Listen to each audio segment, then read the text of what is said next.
जी, मैं दो चीजें कहना चाहता हूं रोमाना। एक तो जब हमारे विदेश मंत्री अपना वक्तव्य दे रहे थे राज्यसभा में और लोकसभा में, उन्होंने कहा है we have established contact with the authorities in Bangladesh. मतलब अब अथॉरिटी कौन है वहां पर? वकारुज्जमान है जो कि आर्मी चीफ है, तो उनके साथ हमारे कॉन्टैक्ट्स एस्टैब्लिश हो गए हैं।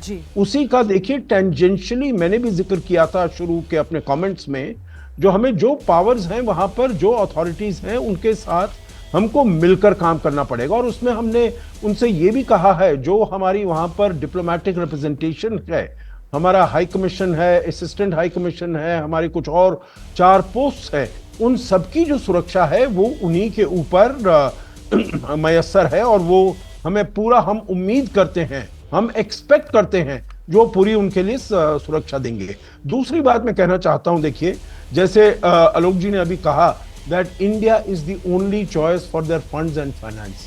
मेरे विचार से ये इतनी ठीक बात नहीं है, बिकॉज चाइना वहां पर खड़ा हुआ है, देख रहा है। China has deep pockets, much deeper pockets than India. तो इसीलिए चाइना जरूर वहां पर आकर मैं समझता हूं जो ये आईएसआई, बीएनपी, जमात वगैरह वगैरह, इन सब का तो रोल रहा है जो हुआ है, परंतु इसमें चाइना के भी बहुत बड़ा हाथ है और हमें उसे नहीं भूलना चाहिए। ये आईएसआई और बीएनपी और पाकिस्तान, ये तो ट्रेडिशनल लोग हैं जो कि यहाँ पर बांग्लादेश में एक्टिव रहते हैं, परंतु China is a new actor, new player, जिसको हमें नजरअंदाज नहीं करना चाहिए।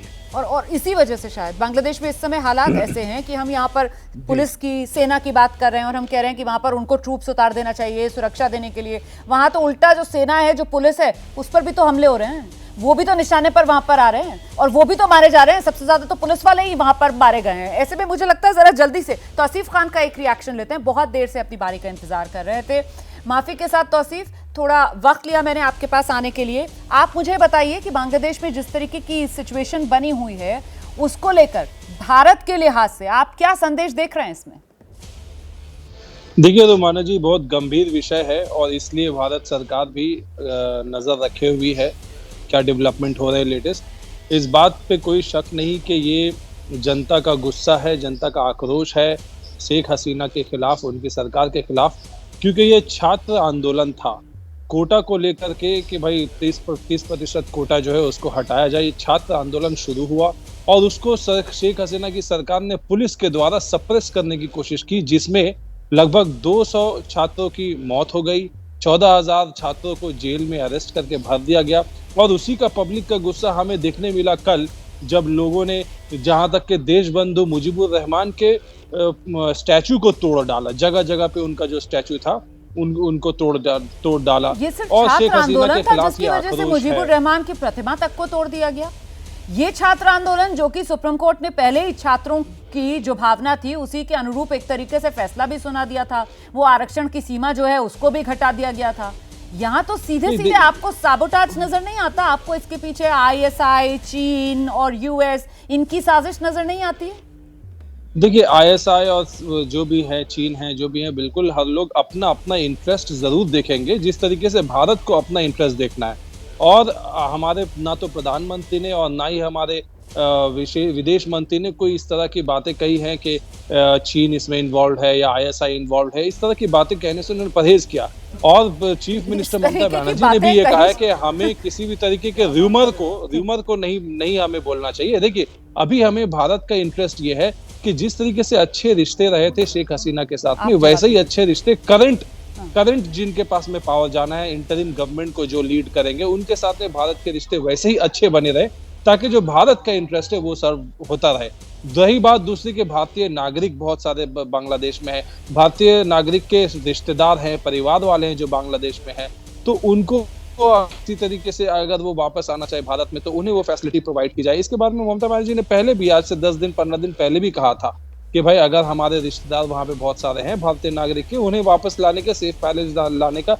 लेकिन आज उन्होंने ये भी कहा कि भाई जो भारत सरकार, तौसीफ खान साहब, आप ममता बनर्जी का नाम यहाँ पर ले ही आए हैं, तो कल जब शुभेंदु अधिकारी वहां विधानसभा में खड़े होकर कह रहे थे कि साहब ये एक तरीके से तैयार रहना चाहिए, वो बांग्लादेश के हिंदुओं का जिक्र कर रहे थे कि वो भारत में आ सकते हैं और प्रदेश की जो मुख्यमंत्री हैं उनको, जो बांग्लादेश में हिंदू जिन पर अटैक हो रहे हैं, अगर वो भारत में आते हैं तो फिर इसको लेकर बात करनी चाहिए भारत सरकार से। तो ममता बनर्जी ने अभी तक बात की?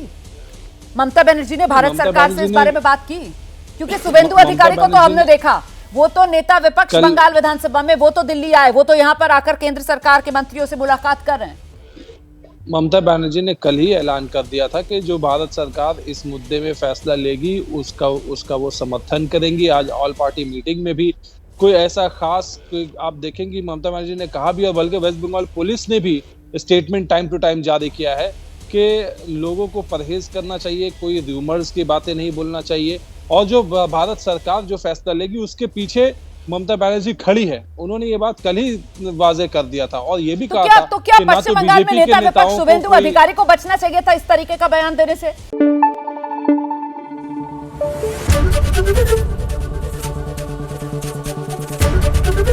एबीपी न्यूज आपको रखे आगे।